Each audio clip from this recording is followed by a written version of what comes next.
A 1 in a million chance to experience weightlessness just like the astronauts do. How's that for inspiration? In 2007, Northrop Grumman took their program, Weightless Flights of Discovery, to 12 cities nationwide. 60 teachers from each location were invited. The first step was training the teachers in pre-flight workshops. James Locke. I teach 6th and 7th grade science. That's Earth Science and Life Science. And I've been teaching since 1993. My name is Kathy Marvin, and I teach 8th grade science at Sierra Vista Middle School in Irvine, California. And I've been teaching for 28 years. My name is Christine Rowland. I'm 42 years old, and I have been teaching for only 5 years. I teach at Edgewood High School in Harford County, Maryland. My name is Richard Sharon. I am 26. This makes my 4th year working for Baltimore County, teaching 8th grade science. My name is Michael Garaya. I turned 30 tomorrow. This will actually be my first full year. I started a Master's of Arts in Teaching program last year. My name is Danny Huckus. I am 48 years old.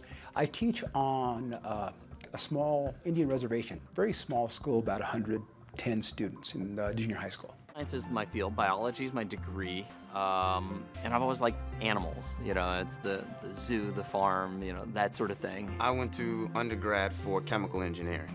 Lived the engineer's life, checking email, getting paid well.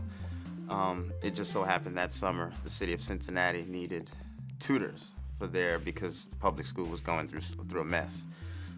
Started waking up early Saturday morning and got the itch, and I think I was sold. I had 3rd graders every Saturday, 8 in the morning. I loved it more than what I did Monday through Fridays. I was actually an engineer for a government contractor similar to Northrop Grumman here. I think it's probably in my blood. My father's an elementary school teacher, my brother's an elementary school teacher, so it's probably what I was supposed to be doing in the first place, and I really haven't looked back. Heard about the Weightless Flights of Discovery through an email that came across my desk in the last week of school. And I was just sort of stop everything. I don't care if my grades are turned in late. This is so me. This is something I have to do before I die. You were like, oh, I've got to do this. There's no way I cannot do this. It's a once-in-a-lifetime opportunity. I'm excited, I'm ecstatic about it. I think it'll be a wonderful opportunity. I definitely feel fortunate for being selected. I'm absolutely thrilled. I think it's fabulous. I can't wait. This is my chance to have that experience. This is as close as I'm going to get to space.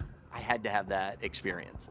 And the idea that I can bring that back to the classroom and show the kids.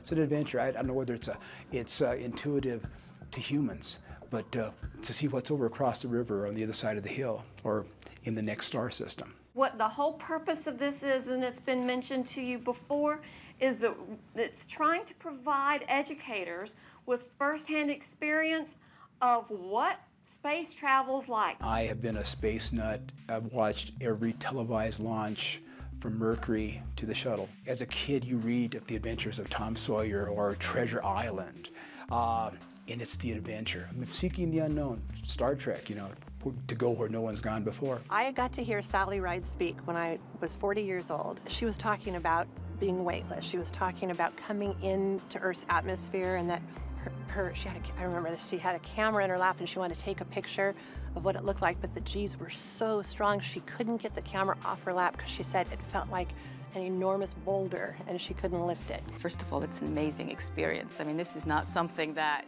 I would ever have dreamt of being able to do. And how cool is it to show that to your students? See, this is your teacher, flying, screaming.